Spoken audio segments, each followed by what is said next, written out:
I am Madison Green, an 8th grader at H.H. Poole Middle School. When the United States was created, our founding fathers' dream was that it become a country where people could reside in peace, regardless of where they immigrated from or what religion they practiced. Today, America is known as the Great Melting Pot, a country where all races and backgrounds mix to make us a diverse population. I have been researching my family tree, from ancestors that came over to start the first colonies to recent political refugees from Cuba. I want to take you through the timeline of our country to showcase a handful of these ancestors, to show you how that dream is now a reality.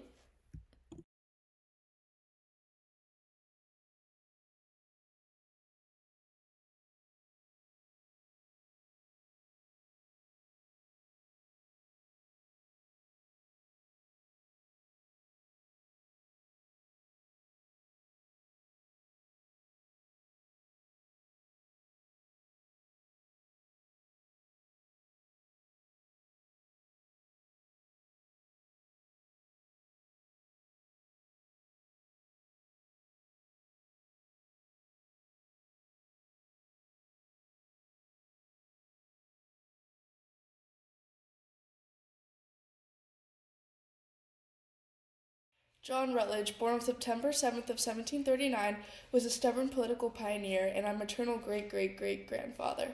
At the beginning of his legal career, he quickly became one of the best lawyers in Charleston, South Carolina. He made a small fortune from his successes and married in 1763. Between 1761 and 1775, John Rutledge had started out as one of the leaders of South Carolina's Commons House of Assembly. He participated in the 1765 Stamp Act Congress, unsuccessfully petitioning to reject the act. In his life, he became the president and governor of South Carolina and even helped to write a draft of the Constitution. He died on June 21st, 1800.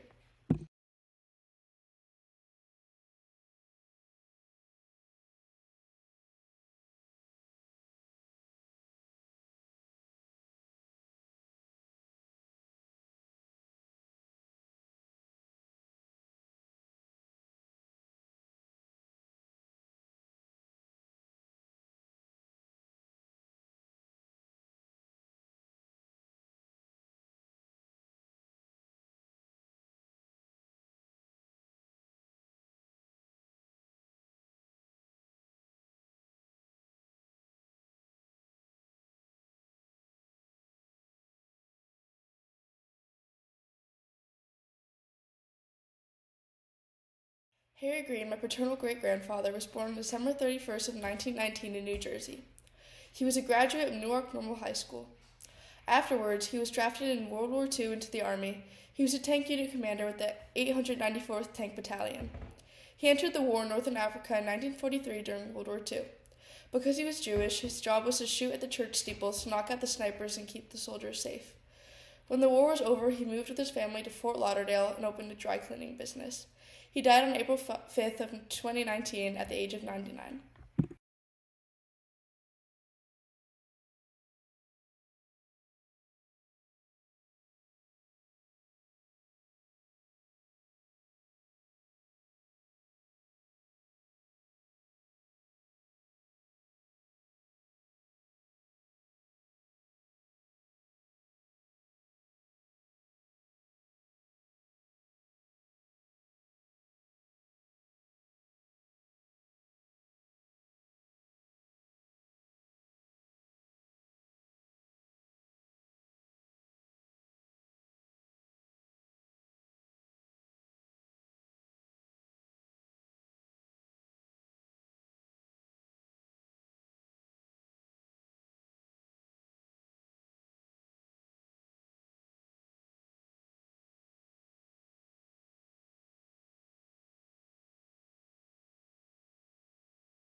Vivian Hernandez is my paternal grandmother. She was born on September 29th, 1957 in Cuba. She lived within walking distance to both sides of her family, which she called her village. They were all very close. When the Cuban government was overthrown by Fidel Castro in 1959, her uncle was positive that he was a communist and met with other people in the community to raise money to try and overthrow him. He later got caught and reported, but buried his money before he was arrested. In 1965, Vivian's aunt and uncle, who lived in the United States, filed a claim for political asylum on behalf of her mom's side of the family. 2 years later, two military men came through their house to let her family know that their claim was approved and they'd be able to leave by the end of the year. However, they would have to pay back taxes before they would be able to emigrate to the U.S., which they didn't have enough money to pay. During a visit with Vivian's uncle in jail, he told them about the money he raised and where he hid it. Later that day, they unburied the money and paid back the taxes for their whole family to go to the U.S. In August of 1968, they officially landed in the United States and began their new life there.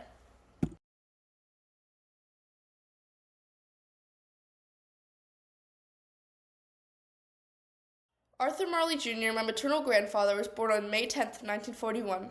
He joined the Marines as an electrical engineer in 1958 after graduating from UMass Amherst. He helped develop bags to catch bullet casings from the guns on the sides of the Huey helicopters. He left the Marine Corps in 1966 but got recruited by the CIA in a bar a year later. After a year of training, he began his work as a technical specialist in Europe in 1968. His job was to place highly technical collection equipment in denied areas.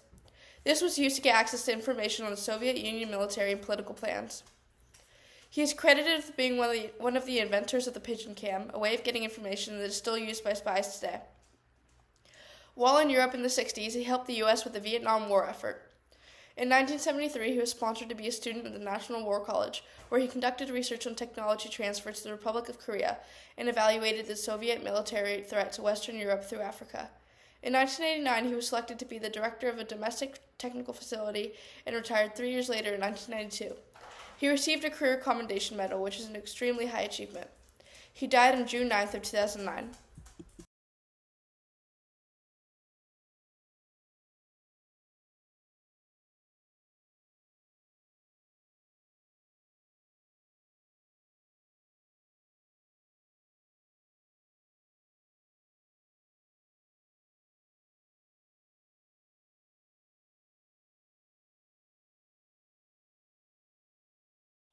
The diversity of my family tree proves the American dream our founding fathers fought for is now a reality. It shows that all their hard work laid the foundation to make America a melting pot of ethnicities, where a teenager can be both Irish and Cuban, come from Christian roots as well as Jewish ones, and have the freedom to research the topic and share it publicly. This family tree is a work in progress, and I hope to be able to expand it even further in the future. Thanks for watching.